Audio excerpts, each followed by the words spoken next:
મહાદેવ હર મિત્રો હું આજે ફરી તમને અમારો એક દ્વારકાનો જે મુખ્ય માર્ગ છે, જે રબારી ગેટ પછી મંદિરથી આવતા સમયે જે વસ્તુ માર્ગ આવે છે એ માર્ગ બતાવી રહ્યો છું।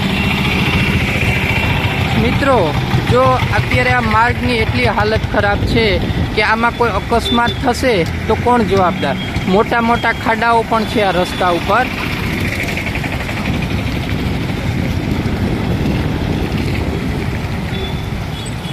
મિત્રો, રસ્તાની અંદર મેં મારું ખુદનું એક બાઇક રાખેલું છે। હવે બાઇક રાખવા પાછળ પણ એક કારણ છે। હવે બાઇક તમે જોશો ને તો આખું અડધું અંદર વયું ગયું છે।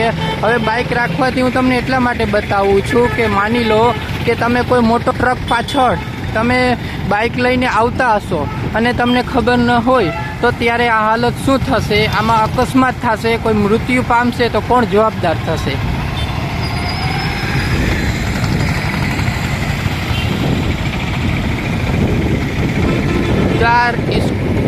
ઇસ્કોન ગેટથી આગળ જતાં આપણે રબારી ગેટ છે, જે નવો ગેટ બનાવવામાં આવી રહ્યો છે એ ગેટ છે, અને આ સામે વકીલોની ઓફિસો છે।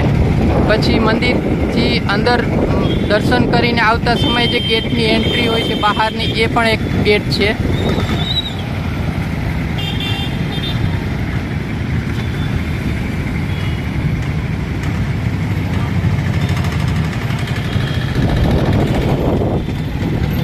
વરસાદ પછી એકદમ હાઈવે રોડ ઉપર ખાડા જોવા મળી રહ્યા છે। ખાડા એટલા બધા છે કે અકસ્માત થશે તો તાત્કાલિક પહોંચવું પણ એમ્બ્યુલન્સને પણ મુશ્કેલ થશે।